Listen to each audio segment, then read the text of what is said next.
About the process of digestion. How does the process of digestion takes place? Already I explained the structure of alimentary canal. So the first part, that is mouth, and mouth contains salivary glands and it secretes saliva which contains salivary amylase. So the function of salivary amylase, it helps to convert the starch present in the food to maltose. Starch to maltose. Salivary amylase, it helps to convert the starch which is present in the mouth or starch which is present in the food to maltose.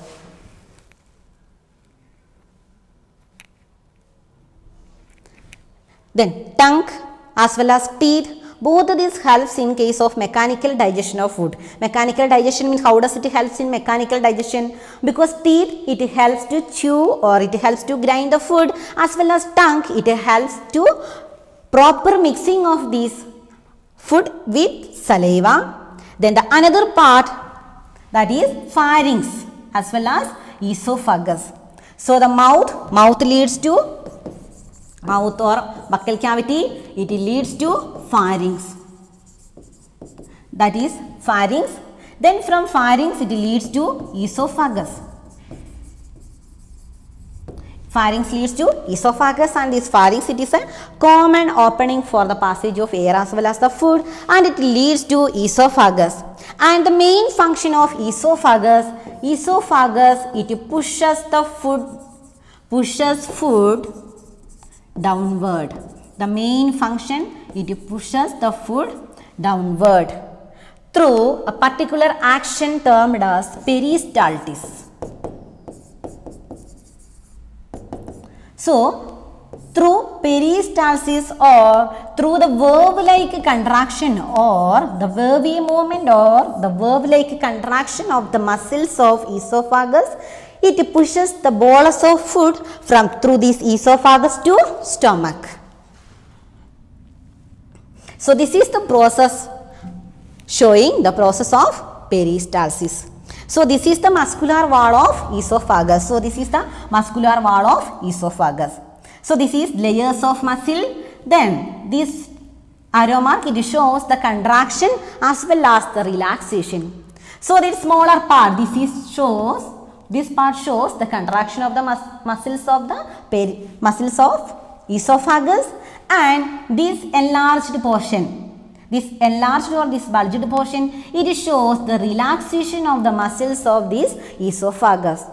So the contraction as well as the relaxation or the expansion of this esophagus, it results in the pushing of or the movement of the food or the bolus of the food downward to stomach. So this is a figure which shows the process of peristalsis. So it is a wavy process or verve-like contraction as well as the relaxation of the walls of the esophagus. That process is termed as peristalsis. So the next part, esophagus, it leads to a sac-like structure or J-shaped. Look at the figure, it looks like a J-shaped structure. So J-shaped structure, it is known as stomach. So this is the inner view of stomach or inner wall of stomach. So the stomach, it contains mucus as well as HCl or hydrochloric acid. So mucus, it protects the inner lining of the stomach. Okay, it protects the inner lining of the stomach from the gastric juice or from the action of hydrochloric acid. As well as it provides a lubrication or it lubricates the inner part or the inner walls of the stomach during the movement of food particle. Then hydrochloric acid or HCl, the main function of HCl, it provides acidic medium. The function of HCl or hydrochloric acid, it provides, first function, it provides acidic medium as well as it kills the bacteria, as well as other microorganisms which enters into our stomach through the food, as well as it activate protein digesting enzyme.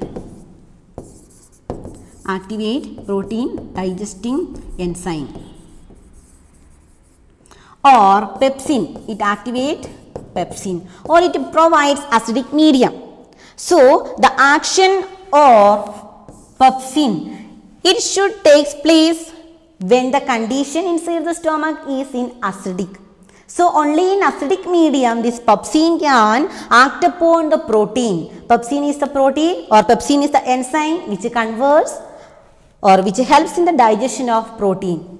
So inside the stomach there should be acidic medium for the action of this protein digesting enzyme which is known as pepsin. So HCl or hydrochloric acid, it provides that proper acidic medium for the action of the pepsin. So it provides acidic medium for the action of pepsin. Then it kills the bacteria or microorganism which enters into our stomach, as well as it activates protein digesting enzymes. Then this HCl, it also helps to break the cementing material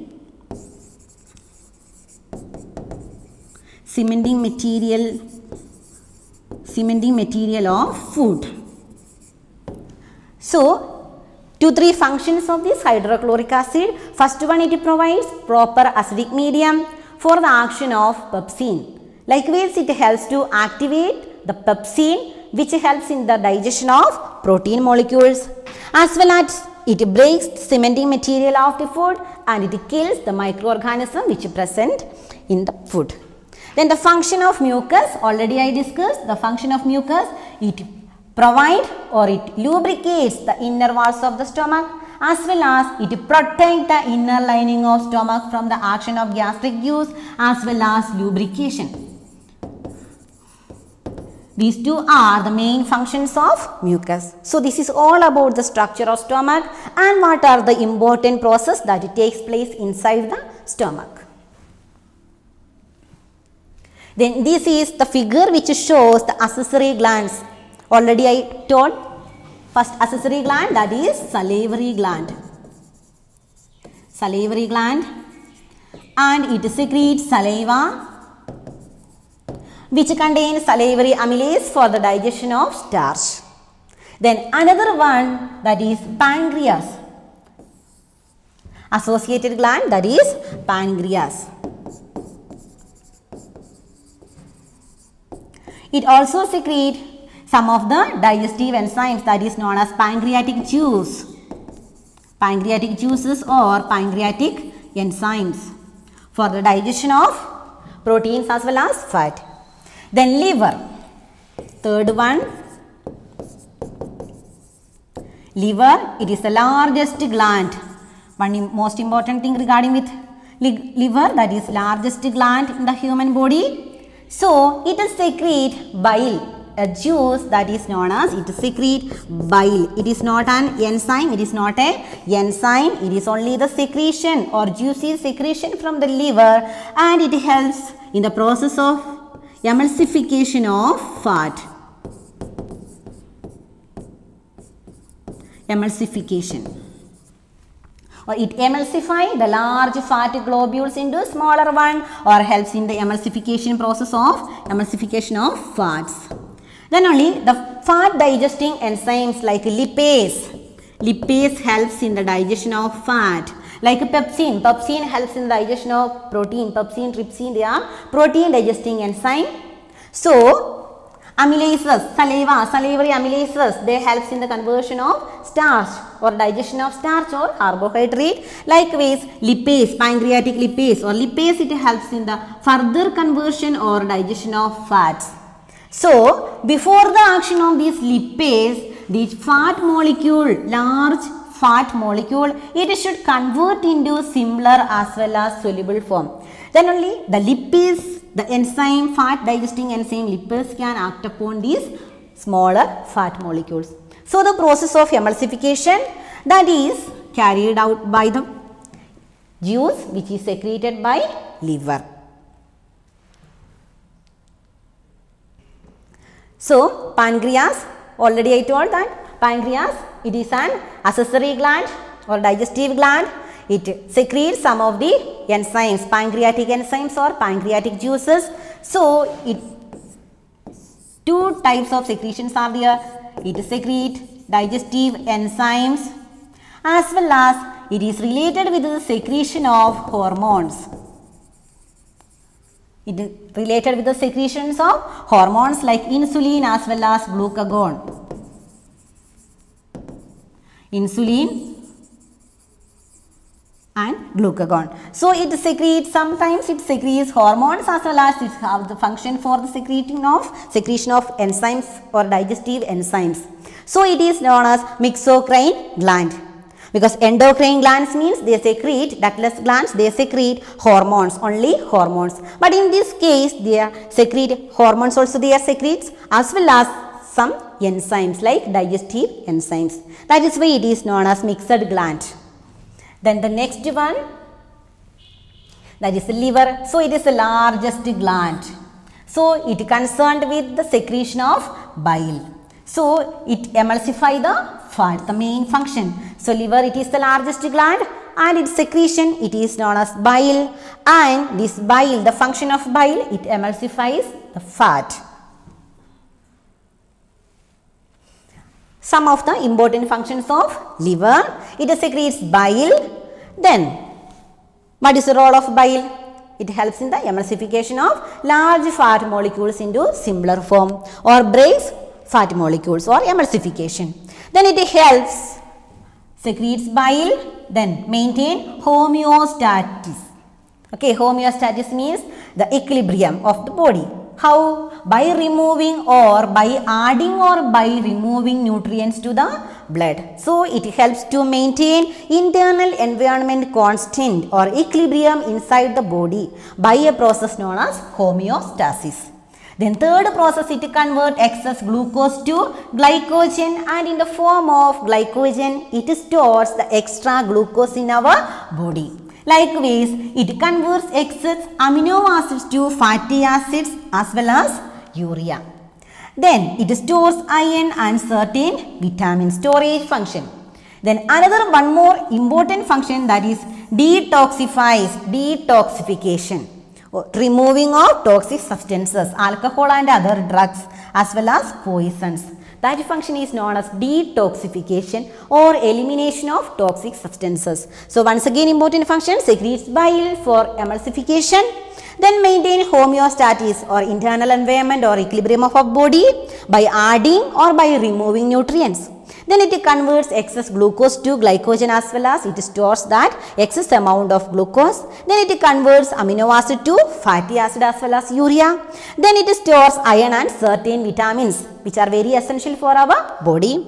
Then it is another last function, detoxification or removal of toxic substances from body. This is the structure showing small intestine. So, the small intestine, it is near about 7.2 meters long, and like stomach, the wall of the intestine has many folds. So, many small folds are present in the inner part of the small intestine. So, its enlarged view, small intestine, its wall or the folded structures, and that folded structure or these finger-like projections which are present in the walls of small intestine, that is known as villi.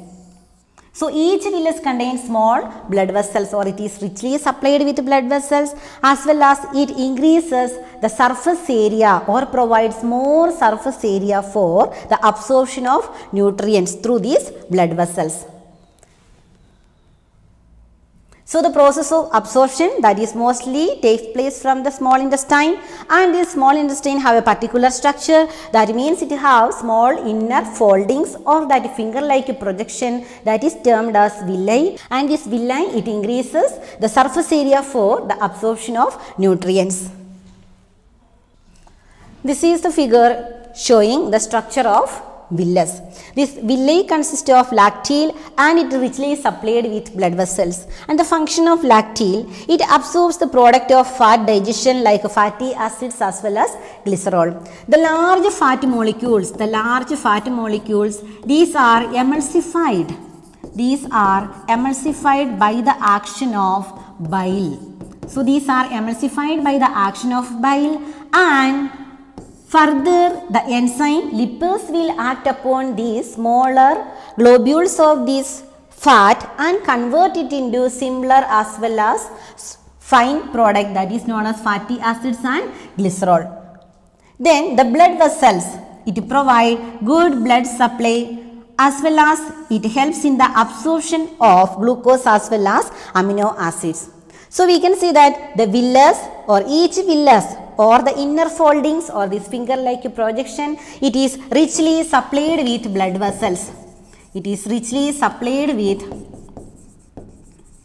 blood vessels. So it increases large surface area or maximum absorption of glucose as well as amino acids, as well as it helps in the absorption of fatty acids. The lactally which present, it increases the area for fatty acids as well as glycerol absorption.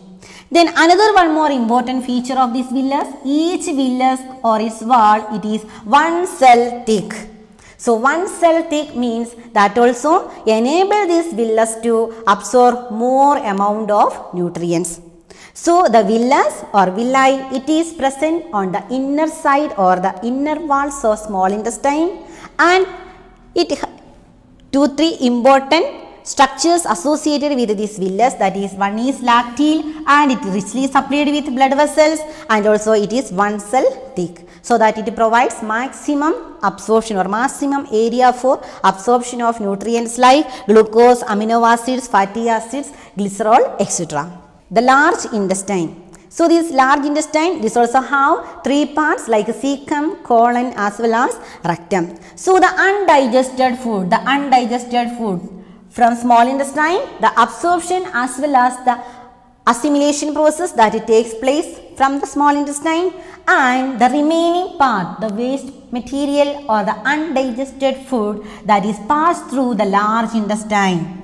Then it is shorter in length than small intestine, but also it is called large because its diameter is greater than the small intestine, or it is more wider than the small intestine. Then this is a flow chart which shows the overall process of this digestion. Once again I will explain it. So the food processing that begins from the mouth or the starting of alimentary canal. Then the further second step, this food is then swallowed as it is moved through the pharynx and into the esophagus. So from mouth to pharynx, funnel shaped part, that is pharynx. Then from pharynx it moved to esophagus. Then from this esophagus, peristaltic movement is there. So from this esophagus through peristaltic movement or through the valve-like contraction as well as expansion of this esophagus, it pushes the food bolus downward and now food is reached to stomach. Then the liver, that is the accessory gland. So the liver secretes bile, and this bile it helps in emulsification of fat. Then about pancreas, this also associated gland and it secretes digestive enzymes. The next step, this most enzymatic digestion that it takes place from small intestine. So the process of digestion as well as the process of absorption that mostly takes place from the part of the small intestine, because it have some of the adaptations like villus, because finger-like foldings or finger-like projections are present, and it helps to increase large surface area, or it provides more surface area for the absorption of fat molecules, fatty acids, then glycerol, amino acids, etc. Then the nutrients are then digested as they move to this digestive tract. Then the nerves as well as hormones, some of the nerves as well as the hormone that also plays important role in the process of digestion. So they also regulate the process of digestion. Then the absorption that is takes place mainly through the villi of small intestine. So from small intestine or through the part of this villi, the absorption process that it takes place. Then the last part, that is large intestine, then almost last process, almost the end of the process of digestion. The large intestine, it eliminates all the waste materials through an opening or through the external opening that is known as anus, and only the absorption of water, only absorption of water as well as some of the minerals that is takes place from this large intestine. Rest of the absorption process that mostly completed from the small intestine or with the help of villi. This is a table showing the action or the functions of different digestive enzymes. First of all, we will discuss about salivary glands. So, the salivary glands which present in the mouth or the oral cavity, it secrete an enzyme which is known as salivary amylase. And the main function of this salivary amylase, it helps in the conversion of starch into maltose. So, the first step or the digestion process, it starts from the mouth. Because from the mouth itself, the salivary amylase which is secreted by salivary gland, it helps in the conversion of the starch to maltose. Then second one, that is gastric glands. So two enzymes are secreted from this gastric gland. One is pepsin and another one is renin. So pepsin means it is a protein digesting enzyme and it helps in the conversion of proteins into peptones. So it converts protein into peptones. Then the second type or second enzyme, that is renin. It is present only in case of infants. So the renin which is secreted from this gastric gland, it helps in the conversion of milk protein caseinogen to casein, or it helps in the, or it curdles the milk. The function of renin, it mainly present this type of enzyme, it is only secreted in case of infants and it helps to convert the milk protein, or it helps in the conversion of the milk or curdling of milk, or it curdles milk. Then along with these are only two enzymes that is secreted from gastric glands. Then another two more important secretions, that is hydrochloric acid. So it is an acid. Its main function, it provides acidic medium for the action of protein digesting enzyme, as well as it kills the bacteria which is present in the food, as well as it dissolves the cementing material of food. So all these are the function of HCl that is present in gastric glands. Then the function of mucus. The main function, it provides lubrication. Mucus, it provides lubrication as well as it protects the inner lining of the stomach. Protection as well as lubrication. So protection and lubrication. That is the main function of mucus. Then third gland, that is pancreas. So pancreas, it secretes some of the digestive enzymes as well as it is concerned with the secretion of some hormones like insulin as well as glucagon. So the enzyme, first enzyme, that is pancreatic amylase, like salivary amylase. Amylase means it is a type of starch digesting enzyme. So pancreatic amylase, it helps in the conversion of starch to maltose, same function as that of salivary amylase. Then second enzyme, that is trypsin, like pepsin, it is secreted by gastric gland or in the stomach. Pepsin, it is the digestive enzyme or the protein digesting enzyme which is present in the stomach. Then the pancreas, it secretes another protein digesting enzyme, that is trypsin. So it helps in the conversion of proteins and peptones into peptides and amino acid. Then third one, that is chymotrypsin, that also a type of protein digesting enzyme. This also helps to convert the protein into simpler forms. Then the next enzyme, that is pancreatic lipase. Lipase means these are mainly concerned with the digestion of fat molecules. So it will act upon the emulsified fat molecules and it turns this emulsified fat into fatty acid as well as glycerol. So before the action of lipase, already I told that the liver, it secretes a juice that is known as bile. So this bile will act upon these fat molecules, large globules of fat, and convert it into simpler or smaller fat molecules. Now this pancreatic lipase will act upon that emulsified fats and its further conversion into fatty acids as well as glycerol will takes place. So this is all about the secretion from pancreas. Then another gland, that is intestinal gland, from the intestine or from small intestine. Some of the enzymes, that is first one is maltase. So maltase, T-A-S-E, maltase, here it is maltose. So ASE, look at this, maltase, lactase, sucrase, lipase, all these are enzymes. So this maltase, it act upon maltose and convert it into simpler soluble form known as glucose. Second type, that is lactase, it helps in the conversion of lactose to glucose as well as galactose. Then the third one, that is sucrase, it helps in the conversion of sucrose to glucose as well as fructose. Then the fourth one, that is lipase. Lipase already I told, pancreatic lipase, it helps in the conversion of starch into fat into fatty acids as well as glycerol. So here also same function, the walls of intestine or the glands, it secrete lipase, it is helps in the digestion of fat. So it converts this fat into similar as well as soluble form like fatty acids as well as glycerol. So once again, salivary gland, salivary amylase, it secretes salivary amylase. That enzyme, it helps to convert starch into maltose.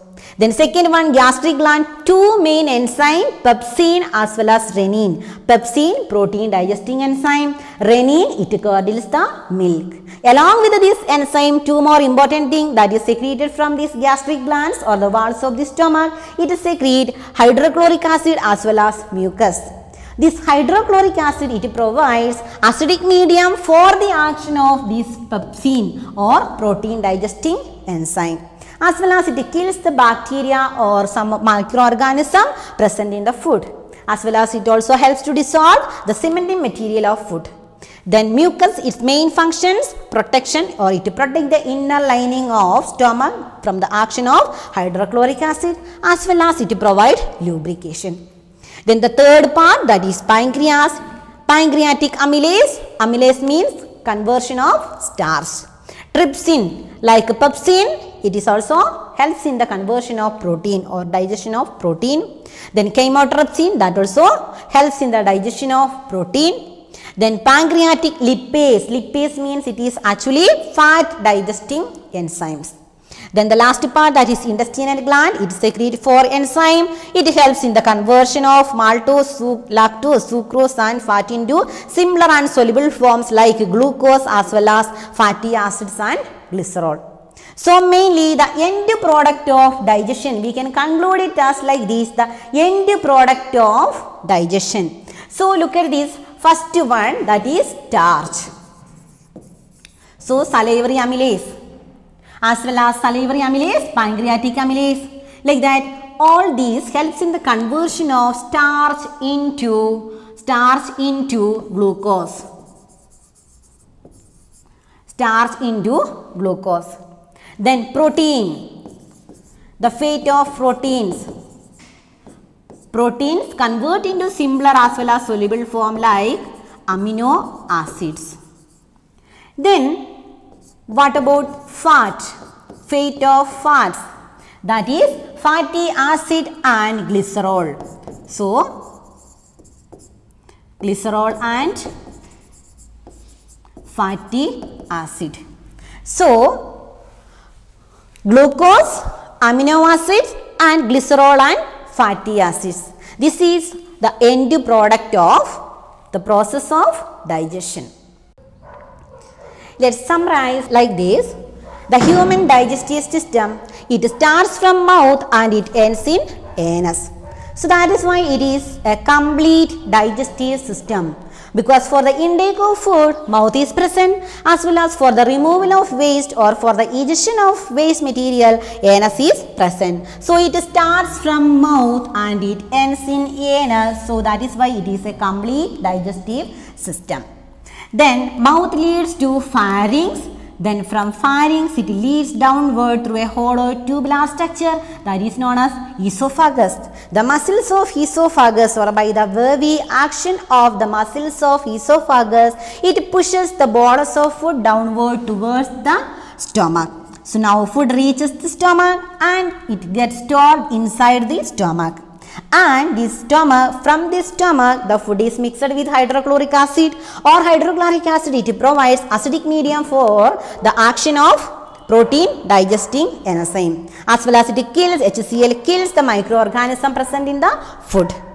Then further protein digesting enzyme like pepsin as well as renin, all these actions will take place from the stomach, and further the food will move towards the small intestine. So when it reaches to small intestine, the inner lining of small intestine, it has small finger-like projection or villus. Small intestine contain villus, and from this villus, all the nutrient content present in the food like glucose, amino acids, all these nutrient content is absorbed through the walls of the villus because it is highly or richly supplied with blood capillaries, as well as it is only one cell thick. So it provides greater or more or larger area for absorption of nutrients. Then from the small intestine, the absorbed as well as after the absorption as well as assimilation process, the unwanted substances that will move to large intestine, the part of large intestine, and from this large intestine only the absorption of water will take place, and other remaining part of the food, it will stored inside this end part of the large intestine or the rectum, and finally at the time of egestion of waste or at the time of excretion process through exterior opening, that is anus, the food or the waste material that is comes out. Then associated glands like salivary gland which present in the stomach, which present in the mouth, then liver as well as pancreas, liver, salivary glands, all these are associated glands which also have their particular role in case of digestion of food. So this is all about today's topic.